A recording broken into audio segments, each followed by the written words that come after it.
안녕하세요. 코빗의 피터입니다. 네, 오늘은 리플에 대한 업데이트가 있습니다. 근데 어제 장이 좀 많이 조정을 받아서 놀라시는 분들도 있을 것 같아서 장 조정에 대해서 끝에 짤막하게 코멘트를 추가하겠습니다. 리플 얘기를 드리면은 제가 리플 얘기를 계속 말씀을 드리면서 2월 22일이 프리트라이얼의 날짜라고 말씀을 드렸었는데 어제가 미국 시간으로 22일이었죠. 그래서 예정대로 프리트라이얼이 진행이 되었습니다. 이 프리트라이얼은 이제 컨퍼런스 콜 형태로 진행이 된다고 합니다. 그래서 대중들한테도 공개가 되어 있어서요. 많은 분들이 자유롭게 들을 수가 있는데 이제 녹음은 금지되어 있다고 합니다. 근데 일부에서는 보니까 녹음을 해가지고 유튜브 같은 데 잠깐 올리는 분도 있는 것 같아요. 그래서 이거는 불법이기 때문에 녹음을 하게 되면은 조심해 주시면 감사하겠습니다. 근데 어쨌든 이게 진행이 한 20분 정도 됐고요. 제가 뭐 개인적으로 이걸 듣지는 않았지만은 제가 요새 구독을 열심히 하고 있는 리걸 브리프의 제러미 호건 변호사님께서 직접 들으시고 영상을 올렸기에 그거를 참고로 재구성을 하였습니다.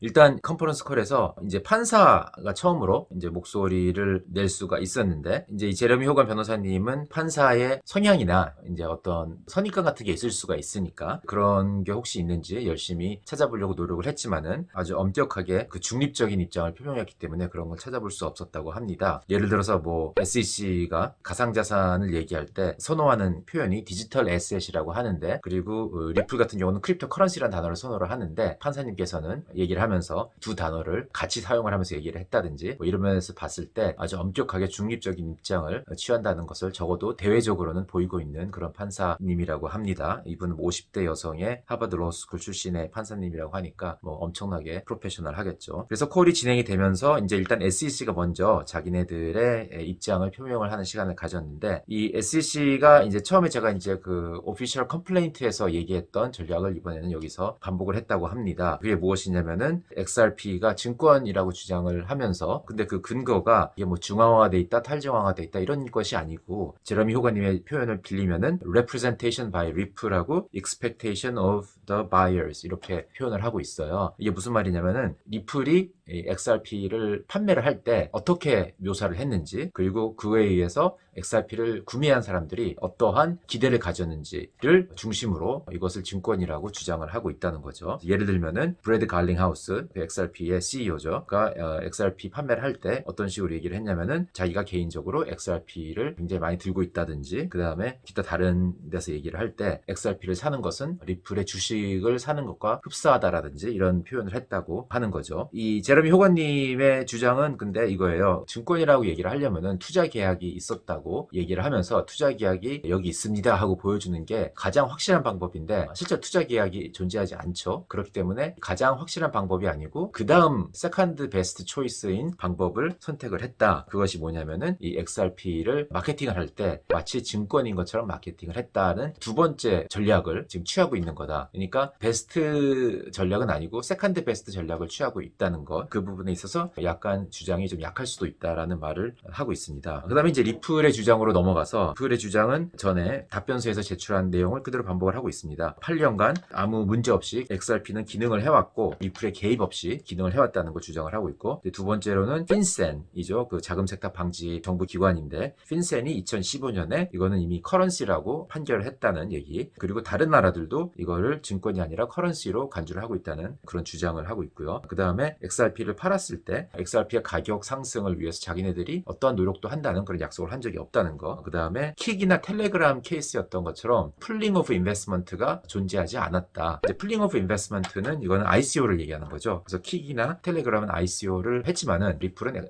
XRP를 ICO를 통해서 판매를 하지 않았다는 얘기를 하고 있는 거고 그리고 마지막이 새로 나온 주장이고 되게 재미있는 팩트예요. 리플 측에서 무슨 얘기를 하고 있냐면은 2019년에 미국의 한 거래소가 SEC한테 다가가서 우리가 이 XRP를 상장을 하려고 그러는데 이게 증권인지 아닌지 불분명하니 증권인지 판단을 해달라 SEC한테 요청을 했는데 SEC가 무답이었다고 합니다. 아무 답변을 하지 않았고 그랬는데 불과 1년 후에 SEC는 XRP는 증권이라고 주장을 하면서 리플을 소송을 한 거죠. 그래서 이것이 도대체 어떠한 그 로직에 의해서 이런 판단에 이르게 됐는지를 밝혀달라라는 주장을 또 하고 있습니다. 그 1년 사이에 증권이 아니었던 게 갑자기 증권이 되는 큰 변화가 있을 만한 기간이 아니었는데 그렇게 판결을 했다는 거는 보통 이제 크립토 같은 경우는 경우는 증권이었다가 증권이 안 되는 경우가 더 많죠. 왜냐면은 이제 처음에 시작할 때는 좀 약간 중앙화된 형태로 시작을 하다가 소유권이나 이런 게 분배가 되면서 탈중앙화된 모습을 갖춰가는 게 보통 일상적인데, SEC는 여기서 거꾸로 판단을 했을 가능성이 크기 때문에 도대체 어떤 이유인지 밝혀달라는 것이 리플의 주장입니다. 그래서 이렇게 봤을 때 제가 이제 느낀 거는, 일단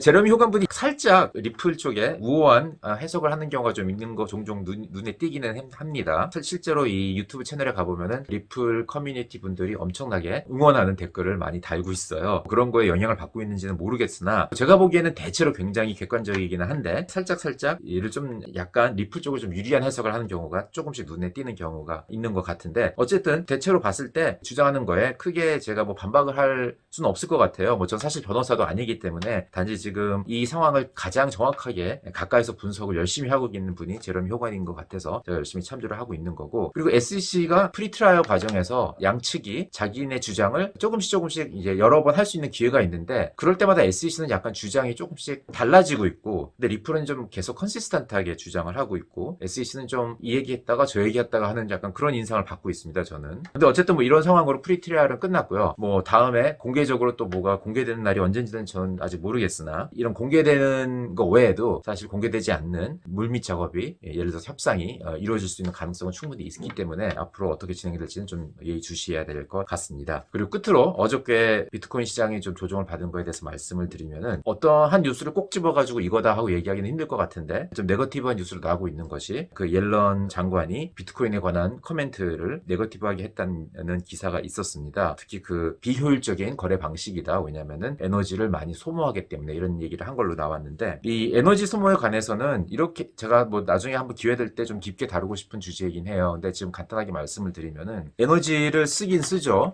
쓰는데 이것이 비효율적인지 아닌지를 보기 위해서는 무엇을 만들기 위해서 에너지가 쓰이고 있는지 이 부분을 봐야 될 것 같아요. 우리가 예를 들어서 1,000만 원이라는 돈을 썼는데 1,000만 원이 이게 비싼 건지 싼 건지 판단을 하려면 무엇에 쓰였는지를 알아야 되는 것처럼, 만약에 1,000만 원을 가지고 예를 들어서 뭐 호텔에서 1박을 했는데 1,000만 원을 냈다. 그러면은 그건 엄청나게 비싼 편이지만은 1,000만 원을 가지고 고급 뭐 외제차를 샀다. 그러면은 되게 싸게 잘 쓴 거죠. 그러니까 무엇을 만들고 있는지 먼저 이해를 해야지 이게 에너지를 쓰는 게 효율적인 건지 아닌지를 알 수가 있을 텐데, 이 비트코인에 대한 충분한 이해가 없으면은 지금 비트코인이 사용하고 있는 에너지 소모가 굉장히 낭비라고 그렇게 얘기를 하겠죠. 그러면은 비트코인이 그러면 무엇인지를 우리가 생각을 해봤을 때, 비트코인은 우리가 디지털 금이라고 많이 얘기를 합니다. 금이랑 비슷하다는 건데, 그럼 금이 금융 시스템에서 어떤 역할을 하고 있냐면은 금융체계의 가장 근본이 되고 있는 거거든요. 지금 우리가 알고 있는 기존 금융체계라는 거는 가장 밑바닥에 금이라는 리저브 에셋이 있는 거고, 그 위에 중앙은행이 있는 거고, 중앙은행 위에 일반 시중은행들이 있는 거고, 그 시중은행들을 통해서 통화가 창출이 되고 공급이 되는 거죠. 이렇게 레이어로 겹겹이 쌓여 있는 게 우리의 금융 시스템입니다. 그러면 이 금융 시스템을 돌아가기 위해서 얼마나 많은 전기가 사용되고 있는지 한번 생각을 해보고요. 그 다음에 비트코인은 기존 금융 시스템을 대체할 수 있는 그 밑바닥에 깔린 리저브 에셋을, 금의 역할을 하고 있는 거죠. 그래서 비트코인이 가치 저장 수단으로서 많은 사람들이 받아들이고 있는 과정이 시작이 되고 있는데, 그게 가장 밑바닥에 있는 거고, 그 위에 뭐 중앙은행과 흡사한 그런 기관이 생길 수 있는 거고,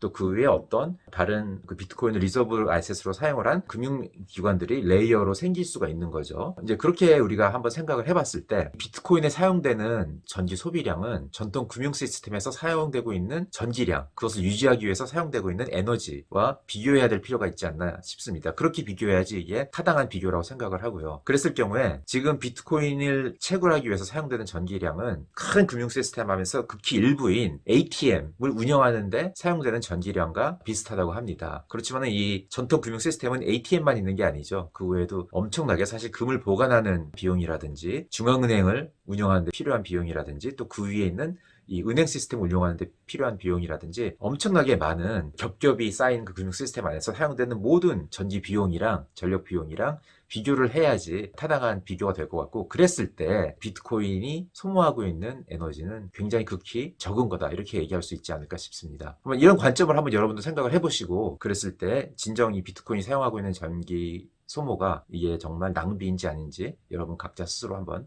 판단하시기 바랍니다. 네, 오늘은 여기까지입니다. 바이바이.